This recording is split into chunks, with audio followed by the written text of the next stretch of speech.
اللهم صل على محمد وعلى آل محمد كما صليت على إبراهيم وعلى آل إبراهيم إنك حميد مجيد. السلام عليكم ورحمة الله وبركاته.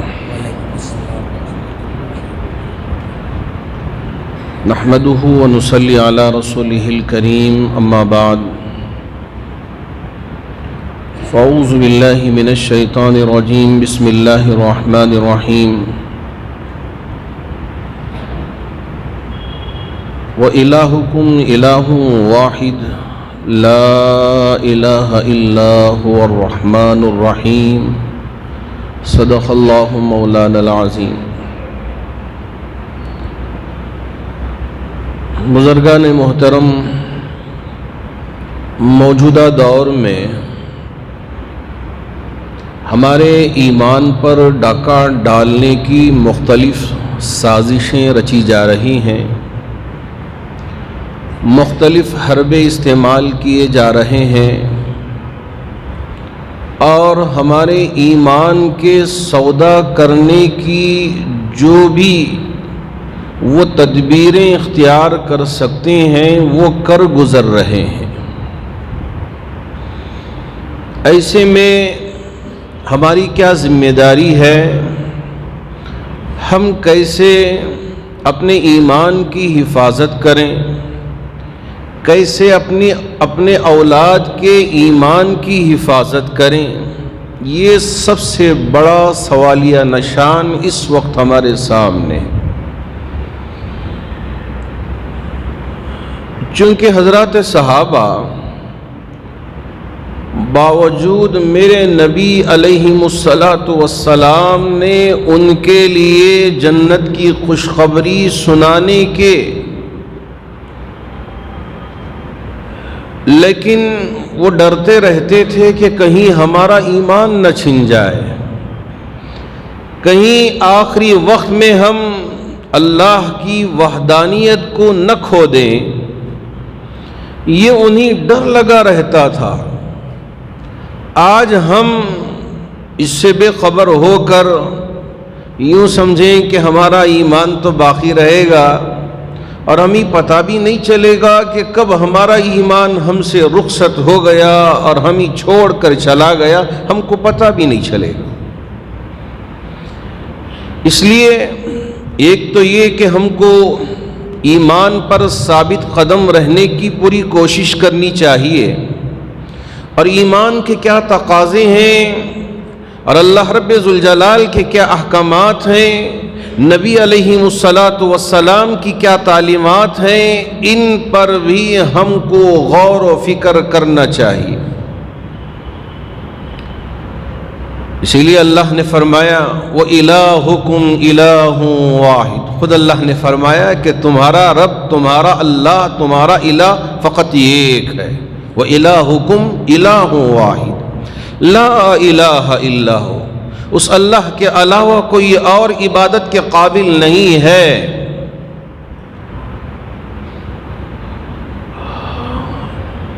وہ اللہ ہے جو عبادت کے قابل ہے، ایک اللہ، اس کے سوا کوئی معبود نہیں۔ اسی لیے فرمایا شہید اللہ انہ لا الہ الا ہو، اللہ اس بات کی گواہی دیتے ہیں کہ اس اللہ کے علاوہ کوئی اور عبادت کے قابل نہیں، معبود ہونے کے قابل نہیں۔ والملائکہ، فرشتے بھی اس بات کی گواہی دیتے ہیں، وہ اولو العلم، اور اسی طرح جن کو اللہ نے علم عطا کیا ہے وہ بھی اس بات کی گواہی دیتے ہیں۔ یہ جو گواہی ہے یہ کوئی معمولی گواہی نہیں ہے۔ ایک مرتبہ اس حدیث کے راوی حضرت انس ابن مالک رضی اللہ تعالی عنہ ہیں، وہ روایت کرتے ہیں کہ ایک مرتبہ حضرت معاذ ابن جبل نبی علیہ السلام کی سواری پر آپ کے پیچھے سوار ہو گئے۔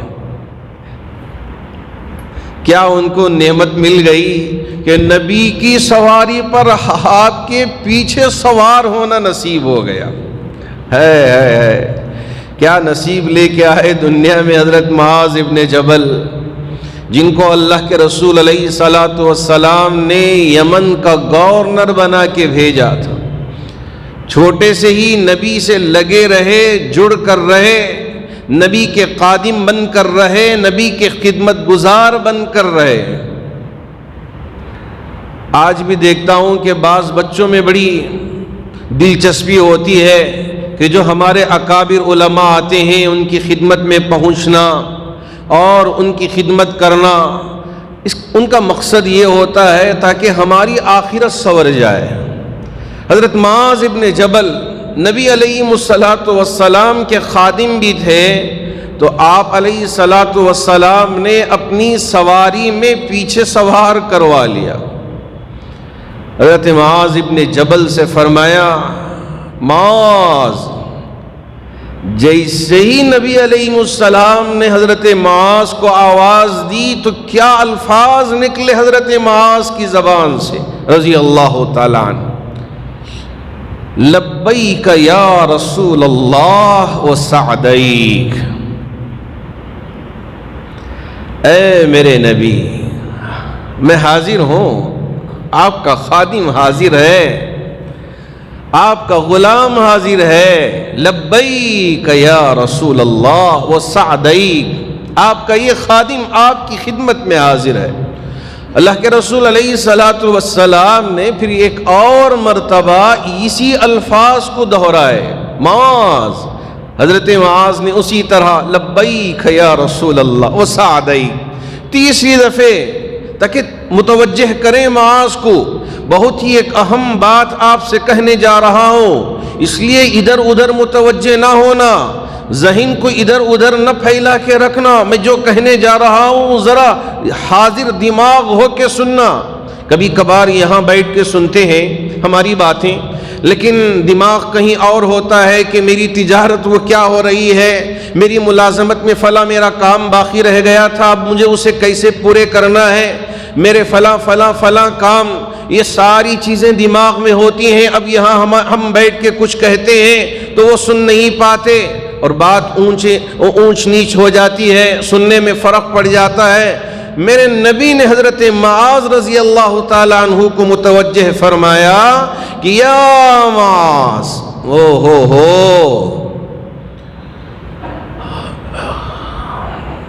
ذرا پیچھے دیکھ لینا،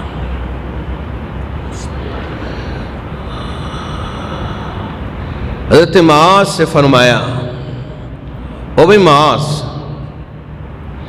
تو اب سمجھ گئے کہ یہ حاضر ہیں، ان کا دماغ بھی حاضر ہے، تو اب اللہ کے رسول علیہ الصلوۃ والسلام نے حضرت معاذ سے فرمایا، معاذ سنو، جس کسی نے بھی اس بات کی گواہی دے دی لا الہ الا اللہ محمد الرسول اللہ کی گواہی دے دیا، اللہ رب ذوالجلال نے اس پر جہنم کی آگ کو حرام ٹھہرا دیا۔ اللہ اکبر، کیا خوشخبری سنائی میرے نبی نے۔ حضرت معاذ ابن جبل نے پوچھ لیا، یا رسول اللہ، کیا مجھے اس بات کی اجازت ہے کہ میں اور لوگوں کو یہ خوشخبری سنا دوں؟ اللہ کے رسول علیہ الصلوۃ والسلام نے فرمایا، یہ خوشخبری تو اپنی جگہ اٹل ہے، اس میں کوئی دو رائے نہیں ہے، لیکن لوگ کہیں اس پر ہی اکتفا نہ کر لیں، اس پر ہی خاموش نہ ہو جائیں۔ اب عمل ان کا چھوٹ گیا، نمازیں ان کی چھوٹ گئیں۔ بعض احباب یہ کہتے ہیں ہم کو نماز پڑھنے کی کیا ضرورت ہے، ہم تو کلمہ پڑھ لیے لا الہ الا اللہ محمد رسول اللہ، اب کوئی نماز کی ضرورت نہیں ہے، صدقہ و خیرات کی ضرورت نہیں ہے۔ نہیں، اسی لیے میرے نبی نے فرمایا، معاذ، کہیں لوگ سستی اور کاہلی نہ برت لیں اور ان عبادات سے غافل نہ رہ جائیں، اس وجہ سے سنو، خاموش رہ جاؤ۔ لیکن جب آخری وقت آیا دنیا سے رخصت ہونے کا، حضرت معاذ کے دل میں یہ بات کھٹک رہی تھی کہ میں کیسے خوشخبری سنائے بغیر دنیا سے چلے جاؤں؟ اگر میرا رب مجھ سے قیامت کے دن پوچھ لے کہ تمہیں ایک بات کا علم تھا، تمہیں ایک بات کا پتہ تھا، اگر لوگوں کو بتا دیتے تو وہ خوش ہو جاتے اور وہ اپنے ایمان میں اور اضافہ کر لیتے۔ کیسے تم واپس آ گئے معاذ، کیسے آ گئے؟ یہ خیال میرے اندر مجھے جھجوڑتا رہا، اس لیے مرنے سے پہلے آخری وقت میں حضرت معاذ ابن جبل نے پاس میں رہنے والوں کو یہ خوشخبری سنا دیا۔ جس کسی نے بھی اخلاص کے ساتھ لا الہ الا اللہ محمد الرسول اللہ کی گواہی دے دیا، میرا رب اس پر جہنم کی آگ حرام ٹھہرا دیں گے۔ اسی لیے حضرت ابو ہریرہ رضی اللہ تعالیٰ عنہ روایت کرتے ہیں کہ ایک مرتبہ اللہ کے رسول علیہ الصلاۃ والسلام مجلس میں بیٹھے تھے اور بھی صحابہ تھے، اس میں حضرت ابو بکر بھی تھے اور حضرت عمر بھی تھے، دونوں بڑے صحابہ وہ بھی موجود تھے۔ اچانک بات کے درمیان میں، گفتگو کے درمیان میں اللہ کے رسول علیہ الصلاۃ والسلام اٹھے اور چلے گئے۔ حضرات صحابہ پریشان ہو گئے، کیا بات پیش آئی کہ جس کی وجہ سے اچانک مجلس سے اٹھے اور چلے گئے؟ جیسے ہم اور آپ بات کر رہے ہوں اور کوئی صاحب کسی تقاضے کی وجہ سے فوراً اور اہم صاحب اٹھ کر چلے جائیں، سب کے دل و دماغ میں یہ بات گھومتی رہے گی، کیا بات پیش آئی ہوگی، کیا ہوگا کیا نہیں ہوگا، مختلف سوالات گردش کرتے رہیں گے۔ حضرت صحابہ میں بھی اسی طرح سوالات گردش کرتے رہے۔ بہت دیر ہو گئی لیکن نبی تشریف نہیں لائے، انتظار میں بیٹھے ہیں کہ گئے ہیں، کچھ حاجت پیش آئی ہوگی پھر واپس آ جائیں گے، لیکن نبی علیہ السلام تشریف نہیں لائے، اس لیے پریشان سے ہو گئے۔ حضرت ابو ہریرہ کو بھی بہت پریشانی سی لاحق ہو گئی۔ حضرات صحابہ بھی اٹھے، مختلف گلیوں میں، چوراہوں میں اور ادھر ادھر نبی کو تلاش کرنے لگے کہ کہاں چلے گئے۔ گھروں میں بھی تلاش کیا، جو آپ کے حجرے بنے تھے وہاں، اور اسی طرح، لیکن حضرت ابو ہریرہ نبی کی بڑی محبت آپ کے دل میں رچ بس گئی تھی، اس لیے سوچا کہ شاید اللہ کے رسول علیہ الصلاۃ والسلام علیحدگی اختیار کرنا چاہتے تھے، اس لیے وہ بنو نجار کا جو ایک انصار صحابی کا باغ ہے، کہیں وہیں تو نہیں چلے گئے، اس لیے بنو نجار کے اس انصار صحابی کے باغ کے پاس گئے، راستہ تلاش کیا، یہاں گئے راستہ نہیں، ادھر ہے راستہ نہیں، ادھر گئے راستہ نہیں، راستہ ہی نہیں ملا۔ حضرت ابو ہریرہ دیکھا کہ ایک باہر کنواں ہے، اب کنویں سے ایک نالے کی شکل میں پانی باغ کے اندر جا رہا ہے۔ اے کیا محبت تھی نبی کی کہ انہوں نے پرواہ نہیں کی کہ یہ کون سا راستہ ہے، جیسے ایک لومڑی اپنے پیٹ کو زمین سے لگا کے نیچے سے آہستہ سے کھسکتی ہے۔ حضرت ابو ہریرہ فرماتی ہیں کہ میں بھی اسی طرح لومڑی کی طرح اپنے پیٹ کو زمین سے لگا کے کھسکتے ہوئے باغ میں داخل ہو گئے۔ دیکھا وہ ہو چمکتا ہوا چہرہ، دمکتا ہوا چہرہ، نورانی چہرہ لے کے میرے آقا تشریف فرما ہے۔ دیکھتے ہی سکون ہو گیا، قدموں کی آہٹ سے ہی پہچان لیا، ابو ہریرہ تم ہی ہو، ابو ہریرہ تم ہی ہو۔ سوال کیا میرے نبی نے۔ حضرت ابو ہریرہ فرماتے ہیں کہ میں نے کہا یا رسول اللہ آپ کا خادم حاضر ہو گیا، کیا بات ہے، کس وجہ سے یہاں آپ آ گئے؟ حضرت ابو ہریرہ نے فرمایا میں ہی نہیں، سب صحابہ پریشان ہو کر آپ کو تلاش کرنے کے لیے، ڈھونڈنے کے لیے نکل گئے ہیں کہ کہیں کوئی دشمن نے آپ کو زخم تو نہیں پہنچا دیا، کہیں آپ کو تکلیف تو نہیں دے دیا۔ اس پریشانی نے حضرات صحابہ کو آپ کو تلاش کرنے پہ مجبور کر دیا، اس لیے نکل گئے۔ اللہ کے رسول علیہ الصلاۃ والسلام نے حضرت ابو ہریرہ کو بٹھایا، بٹھا کے کہا ابو ہریرہ آج آپ کو یہ خوشخبری سنانے والا ہوں، آج آپ کو یہ خوشخبری سنانے والا ہوں۔ یہ ساری صحیح روایتیں ہیں، مسلم شریف، بخاری شریف اور دوسری حدیث کی تمام کتابوں میں یہ روایت موجود ہے۔ حضرت ابو ہریرہ سے فرمایا ابو ہریرہ یاد رکھو میرے اللہ نے آج مجھے ایک خوشخبری سنائی ہے، اللہ کے بندوں میں سے جو کوئی بھی اخلاص کے ساتھ لا الہ الا اللہ محمد الرسول اللہ کی گواہی دے دیا، اللہ رب ذوالجلال اس پر جہنم کی آگ کو حرام ٹھہرا دیتے۔ حضرت ابو ہریرہ خوش ہو گئے، اس لیے کہ یہ بہت بڑی خوشخبری کی بات تھی۔ پھر کیا کہا آپ نے؟ اللہ کے رسول علیہ السلام نے اپنے نالین یعنی جوتوں کو اٹھایا، اپنے چپلوں کو اٹھایا، ابو ہریرہ کو دیا کہ یہ گارنٹی ہے تاکہ آپ لوگوں کو دکھا کے بولیں، یہ بات سنائیں، یہ بات پہنچائیں۔ حضرت ابو ہریرہ نالین مبارک کو لے لیا، لے کے باہر نکلے یہ خوشخبری سنانے کے لیے۔ آپ علیہ السلام نے فرمایا جو بھی یقین رکھتا ہو اسے خوشخبری سنا دو۔ گئے، دیکھا کہ حضرت عمر پہلے مل گئے، تلاش کر رہے تھے تو اتفاق سے عمر سے ملاقات ہو گئی۔ عمر نے پوچھا یہ کس کے نالین ہیں؟ پتا تھا کہ یہ نبی کے ہیں لیکن پھر بھی پوچھ لیا چیک کرنے کے لیے کہ یہ کس کے نالین ہیں۔ حضرت ابو ہریرہ نے فرمایا یہ میرے محبوب نبی کے نالین ہیں، آپ نے مجھے دیا۔ کہا اچھا کس کے لیے، کس بات کے لیے؟ حضرت ابو ہریرہ نے فرمایا میرے نبی نے اس لیے دیا کہ میں لوگوں تک جو کوئی بھی اللہ پہ یقین رکھتا ہو اسے یہ خوشخبری سنانے کے لیے نبی کے نالین لے کے آیا ہوں۔ حضرت عمر نے فرمایا کیا خوشخبری؟ حضرت ابو ہریرہ نے فرمایا یہی جو کوئی بھی اخلاص کے ساتھ لا الہ الا اللہ محمد الرسول اللہ کی گواہی دے دیا اس پر اللہ رب ذوالجلال جہنم کی آگ کو حرام کر دیں گے۔ حضرت عمر الگ مزاج کے تھے۔ حضرت ابو ہریرہ کے سینے پہ اپنے ہاتھ سے ایک زور سے ایک ایسا مارا کہ ابو ہریرہ پیٹھ کے بل نیچے گر گئے۔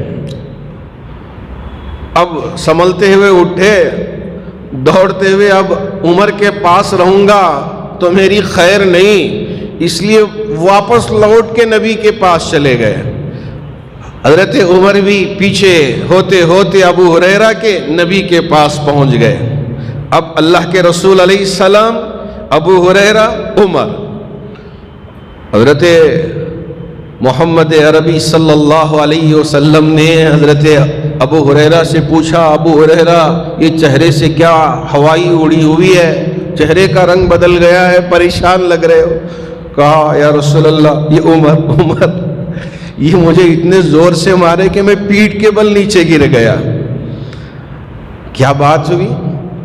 حضرت عمر بھی وہیں آ گئے۔ کہا یا رسول اللہ کیا آپ نے اپنے نالین کو دے کر ابو ہریرہ کو بھیجا؟ کہا ہاں میں نے ہی بھیجا۔ اب تصدیق ہو گئی۔ پھر ادب سے حضرت عمر نے فرمایا یا رسول اللہ یہ جو خوشخبری سنائے ہیں یہ برحق ہے، میں اس سے ذرہ برابر بھی کسی طرح کی کوئی بات کہنا نہیں چاہوں گا، لیکن آپ سے یہ گزارش کرنا چاہوں گا کہ یہ خوشخبری لوگ سن کر کہیں اس پر ہی اکتفا نہ کر لیں اور اعمال سے غافل نہ ہو جائیں، اس لیے اس کو یہیں رکھ لیا جائے تو بہتر ہوگا۔ قربان جائیے میرے نبی پہ، آپ نے ضد نہیں فرمائی، آپ نے نہیں کہا نہیں جاؤ سناؤ، آپ نے فرمایا عمر بجا کہتے ہو، ٹھیک کہتے ہو، اس لیے ابو ہریرہ جانے دو، آپ رکھ لو، روایت کر لیں۔ ہے یہ میرے نبی کے اخلاق تھے کہ عمر ایک رائے دیے، ایک مشورہ دیے، اس کو قبول کیا، اس کو پسند کیا اور اس پر عمل کیا۔ اور ابو ہریرہ سے کہا جانے دو، آج اگر کوئی رائے دے دے اپنے سے بڑے کو، وہ اترانے لگتا ہے اور وہ یہ کہتا ہے کہ میں سب کچھ جانتا ہوں۔ یہاں کوئی غلط بات نہیں تھی، بالکل برحق اور سچی بات تھی، اور یہ یقینی بات ہے قیامت تک اس میں کوئی فرق آنے والا نہیں ہے۔ جو کوئی بھی اخلاص کے ساتھ لا الہ الا اللہ محمد الرسول اللہ کی گواہی دیا، وہ جنت کا مستحق ہو گیا۔ لیکن اللہ کے رسول علیہ الصلاۃ والسلام نے حضرت عمر کی رائے کو پسند کیا، ان کے مشورے کو قبول کیا، کہا جانے دو۔ آج اسی ایمان کے حفاظت کی ضرورت کا ماحول بہت سخت ترین ہو گیا ہے۔ کیسے اپنے ایمان کی حفاظت کریں؟ جی ہاں، وہ اصحاب کہف، اس وقت کے بادشاہ دقیانوس، جنہوں نے لوگوں پر ظلم کیا کرتا تھا کہ شرک کیا کرو، ایک اللہ نہیں ہے، کئی اللہ ہیں، ان کی عبادت کیا کرو، ان کی پوجا کرو۔ لیکن نوجوانوں کو یہ بات پسند نہیں آئی کہ ہم اللہ کی عبادت کیے بغیر کسی اور کی عبادت کریں، اللہ کے نام کے علاوہ کسی اور کے نام پر ہم ذبح کریں، یہ پسند نہیں آیا۔ ایک نوجوان اٹھا، اس مجلس سے چلا گیا، ایک درخت کے نیچے جا کے بیٹھ گیا۔ ابھی ان نوجوانوں میں سے ایک اور نوجوان کے دل میں یہی بات پیدا ہوئی، وہ بھی گیا درخت کے نیچے بیٹھ گیا۔ ان کے درمیان میں کوئی دوستی نہیں تھی، کوئی تعلق نہیں تھا، الگ نوجوان جا کے وہاں ایک درخت کے نیچے بیٹھ گئے۔ سب کے دل میں یہی تھا کہ میں اپنے ایمان کی حفاظت کروں، اس لیے کہ یہ بادشاہ ہمیں ایمان پر رہنے نہیں دے گا، ہمارے ایمان کا خاتمہ کر دے گا، ہمارے ایمان کی حفاظت کی ضرورت ہے۔ اس لیے وہ جو میلہ لگا ہوا تھا اس سے نکل کر کہیں اور جا کے بیٹھ گئے۔ بادشاہ کو پتا چلا کچھ دنوں کے بعد، تو یہ نوجوان اپنی جان کو بچانے کے لیے، جی ہاں یہی ہے، جب اپنے ایمان کی حفاظت کرنا مشکل ہو گیا، محال ہو گیا، تو اب ہجرت کرنے کی اجازت دی گئی۔ میرے نبی، حضرات صحابہ، وہاں ان کے ایمان کی حفاظت کرنا مشکل ہو گیا۔ اللہ رب ذوالجلال نے حکم دیا، جاؤ ہجرت کرو، اپنے ایمان کی حفاظت کرو۔ اسی طرح وہ بھی اپنے ایمان کی حفاظت کرنے کے لیے نکلے گئے۔ اللہ رب ذوالجلال نے آپس میں ان کے درمیان میں تعارف کروایا۔ سب کا مقصد ایک ہی ہے کہ وہ اپنے ایمان کی حفاظت کریں، ایک اللہ کی عبادت کریں، ایک اللہ کو مانیں۔ اسی لیے ہم میں سے ہر ایک کا عقیدہ یہ مضبوط ہونا چاہیے کہ ہمارا اللہ ایک ہے اور محمد اللہ کے رسول ہیں، اللہ کے پیغمبر ہیں صلی اللہ علیہ وسلم۔ یہ ہمارا ایمان مضبوط ہونا چاہیے، اس میں کسی طرح کمپرومائز نہیں ہو سکتا۔ انہوں نے اپنے ایمان کی حفاظت کی، غار میں گئے، 309 سال تک غار میں رہے، 309 سال غار میں رہے۔ کبھی ادھر طرف لیٹتے ہیں تو کبھی ادھر طرف سورج کی روشنی، لیکن غار کے دہانے میں نہیں، ادھر جتنی ضرورت تھی جسے انسان باقی رہ سکتا ہے اللہ پہنچا دیا، اللہ نے زندہ رکھا۔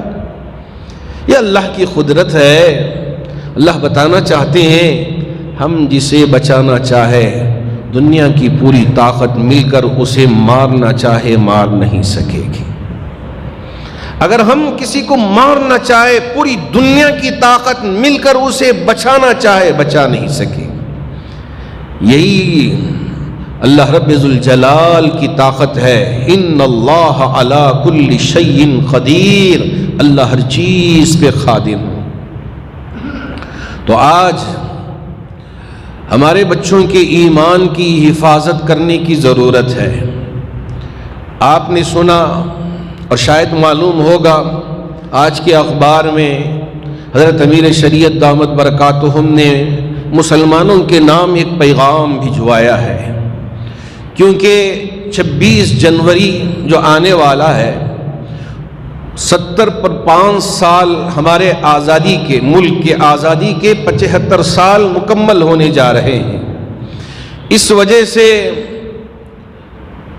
محکمہ تعلیمات کی جانب سے ایک پروگرام منعقد کیا گیا کہ جس میں یہ کہا گیا کہ 26 تاریخ کو ایک میوزیکل پروگرام ترتیب دیا جا رہا ہے اور ساتھ ساتھ سوریہ نمسکار کا پروگرام بھی منعقد کیا جا رہا ہے۔ اب لنک بھیج دیا اسکول کے بچوں کے لیے کہ یہ لنک آپ اسے کلک کر کے اس پروگرام میں داخل ہوں۔ بعض اسکول والے زبردستی کریں گے کہ اس پروگرام میں شامل ہو، یا یہ ہے کہ کچھ زیادتی ہو جائے، اس طرح بھی ہو سکتا ہے، لیکن میں آپ کے ذریعے امت کے ہر فرد تک یہ پیغام پہنچانا چاہوں گا، یہ جو سوریہ نمسکار ہے یہ کس وجہ سے حضرات علماء کرنے سے منع کرتے ہیں۔ اس سے پہلے بھی میں نے کہا آپ سے، اس لیے کہ ہم عبادت کرتے ہیں ایک اللہ کی، نہ کسی سورج کی عبادت کرتے ہیں، نہ کسی چاند کی عبادت کرتے ہیں، نہ ہم تاروں کی عبادت کرتے ہیں، نہ کسی درخت کی عبادت کرتے ہیں، نہ کسی جانور کی عبادت کرتے ہیں، نہ کسی ماں کی عبادت کرتے ہیں۔ ہر ایک کا ایک الگ الگ مقام ہے۔ ہم عبادت کرتے ہیں تو فقط ایک اللہ کی عبادت کرتے ہیں، ایک اللہ کو مانتے ہیں۔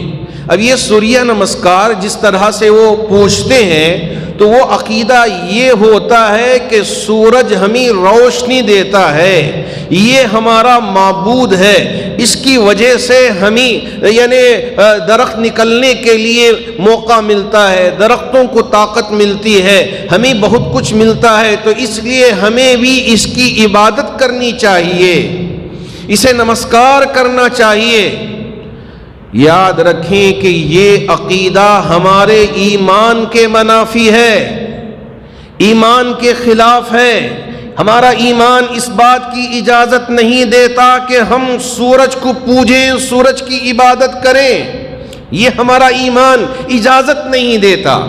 اس لیے حضرات علماء نے متفقہ طور پہ یہ اعلان کیا ہے کہ ہم کسی سورج کو پوجیں گے نہیں، اس کی عبادت نہیں کریں گے۔ اب یہ جو سوریہ نمسکار کا پروگرام ہے یہ اختیاری ہے، یہ کوئی اسکول میں زبردستی نہیں کروا سکتے، یاد رکھیں۔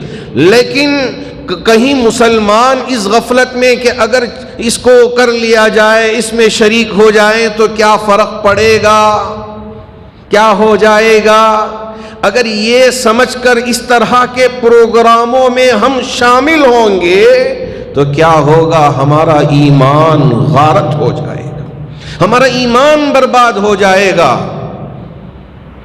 اسی لیے میں نے کہا لا الہ الا اللہ محمد الرسول اللہ کا تقاضا یہ ہے کہ ہم ایک اللہ کی عبادت کریں، اللہ کے علاوہ کسی اور کی ہم عبادت نہ کریں، ایک اللہ کو مانیں، ایک اللہ کے علاوہ کسی اور کو اپنا معبود نہ بنائیں۔ اب یہ کوششیں ہوتی رہیں گی کہ آؤ اس میں شریک ہو جاؤ۔ اب ہمارے مسلم بچے، والدین یہ سوچیں گے کہ ایک پروگرام ہے، میوزیکل پروگرام ہے، اور اسی طرح ایک وندے ماترم کا پروگرام ہے یا سوریہ نمسکار کا پروگرام ہے، اس جیسے پروگرام یہ لاتے رہیں گے اور مسلمانوں کے ایمان کو غارت کرنے کی کوشش کرتے رہیں گے۔ آپ کی اور ہماری ذمہ داری یہ ہے کہ مرتے دم تک ہم اپنے ایمان کی حفاظت کریں، اپنے بچوں کے ایمان کی حفاظت کریں، اپنے اولاد کے ایمان کی حفاظت کریں، اپنے بچیوں کے ایمان کی حفاظت کریں۔ یہ وقت کا تقاضا ہے، یہ کوششیں ہوتی رہیں گی، آہستہ سے، چپکے سے، خاموشی سے رینگتے ہوئے آئیں گے، ایمان پر ڈاکہ ڈالیں گے۔ لیکن ہر نوجوان ہوشیار رہنے کی ضرورت ہے، چست و چوبند ہونے کی ضرورت ہے۔ اس طرح کے حملے ہوتے رہیں گے، رقیق حملے ہوتے رہیں گے، لیکن اگر اپنے ایمان کی ہم حفاظت کریں گے انشاءاللہ، اللہ کی ذات سے امید ہے جتنی بھی یہ کوشش کر لیں ہم میں سے کسی کے بھی ایمان پر وہ ڈاکہ نہیں ڈال سکیں گے۔ اسی لیے ایسی مثالیں گزری ہیں جنہوں نے اپنی جان کے نذرانے کو پیش کرنا پسند کر لیا، لیکن ایمان کا سودا نہیں کیا۔ ایمان اتنی بڑی دولت اللہ نے ہمارے لیے عطا کیا ہے، اس کے لیے اگر اپنی جان کو قربان کرنے کا وقت آئے تو ہم اپنی جان کو قربان کر دیں گے، لیکن ایمان کو اپنے سے جانے نہیں دیں گے۔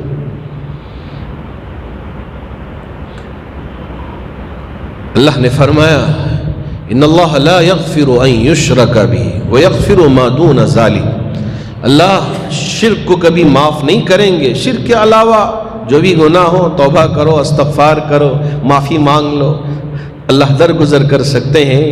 اللہ تو غفور الرحیم ہیں۔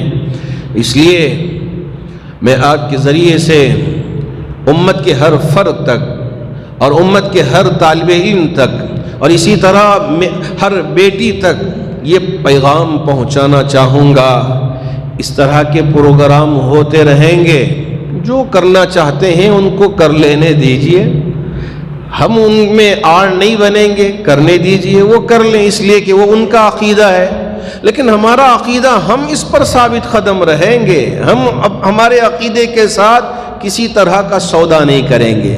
اللہ کرے اللہ رب ذوالجلال ہر ایک مسلمان کی حفاظت فرمائے، ہمارے مسلمان بچوں کی حفاظت فرمائے، بیٹیوں کی حفاظت فرمائے، ہر قسم کے جو حملے ہو رہے ہیں ان حملوں سے اللہ رب ذوالجلال ہر ایک کی حفاظت فرمائے۔ حاضرین باتمکین،